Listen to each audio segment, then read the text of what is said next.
Isang mapagpalang araw sa inyong lahat. So gusto ko lang i-share sa inyo kung paano mag-install ng Bluetooth module sa amplifier. So ang gagawin natin ay installan natin ng Bluetooth module itong aking Sakura AB735. Dito rin sa ating ZMX862 na mixer. So bali wala siyang Bluetooth. Bali bumili ako sa online mga kamaster, ay ito siya ang ikakabit natin. Napakaliit yung itong module na ito, pero worth it siya. So bali may 5 terminal tayo. Bali dito ay yung kanyang input voltage, input supply, positive, negative 5 volts, at ito naman yung tatlong terminal dito ay ito yung kanyang output ng left and right, R, L, tsaka ground. So ayan, 5 wire lang siya. So bali itong dalawa ay gumamit lang ako ng charger ng cellphone, so pwede na to. At itong 3 wire naman ito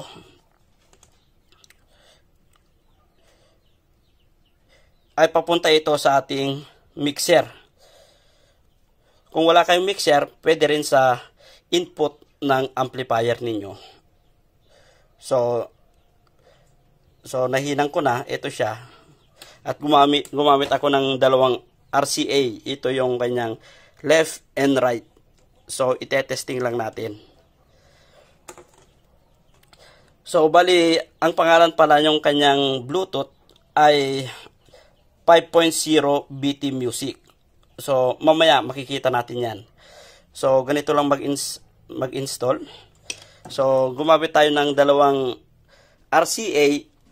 Bali ilalagay natin dito sa ating input niya. Auxiliary o input. Ayan. Ito siya. Ayan. So bali ito papunta na ng amplifier yung kanyang out. So may nakalagay dyan, out. Ito naman yung in, papunta ng ating Bluetooth. So, ganun lang. So, itetesting natin ngayon. So, isaksak natin ito. Saksak natin ito.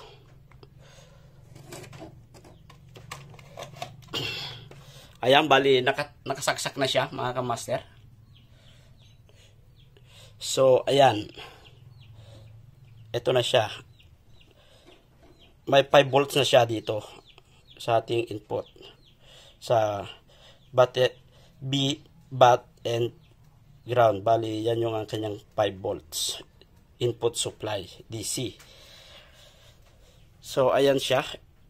Ito naman yung ground, out R, tsaka out L. Ito siya. Papunta ng ating mixer, input ng ating auxiliary mixer. So ito siya. So bali ito papunta ng ating amplifier sa likod. So ito siya. Ayan. Ayan. So i-power on na natin yung ating mixer. So ayan. Tsaka yung ating amplifier. So gagamit tayo ng cellphone. Buksan na natin yung kanyang Bluetooth. So, ayan. Punta tayo ng setting.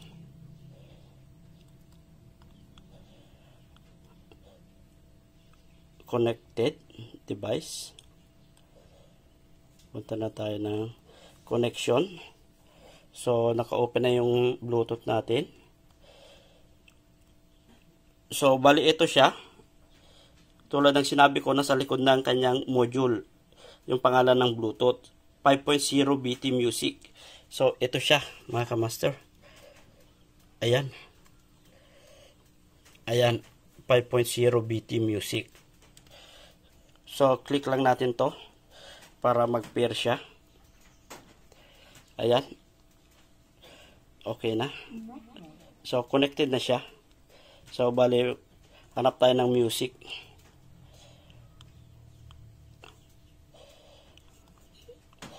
So ayan.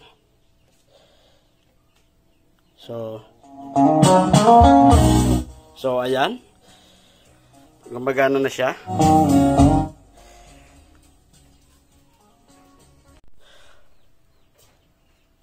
So, in-off natin. Baka mamaya makapiright tayo sa music, mga kamaster.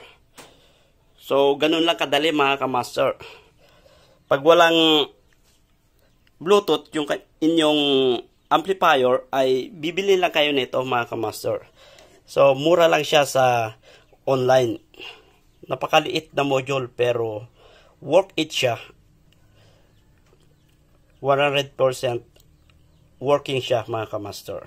So, kung module lang, ay kung amplifier lang yung inyong gamit, tapos wala siyang module, pwede rin kayong gumamit nito, mga kamaster.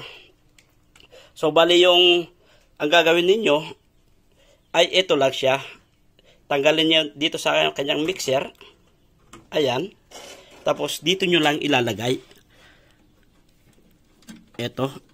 Tanggalin nyo lang yan. Tapos, ito lang siya. Dito. Dito sa input ng kanyang, sa likod ng inyong amplifier. Direct na siya. So, ganyan lang. So, subukan natin.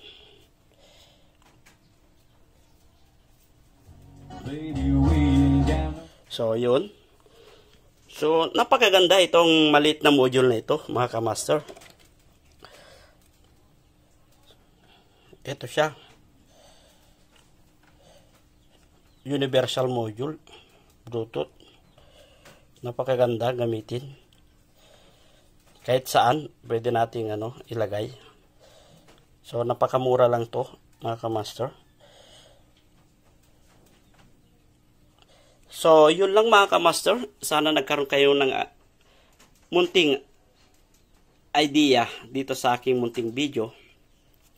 Kung bago ka pa lang sa aking channel, huwag kalimutang mag-subscribe at hit the bell button para ma-update ka sa aking mga susunod pang mga video.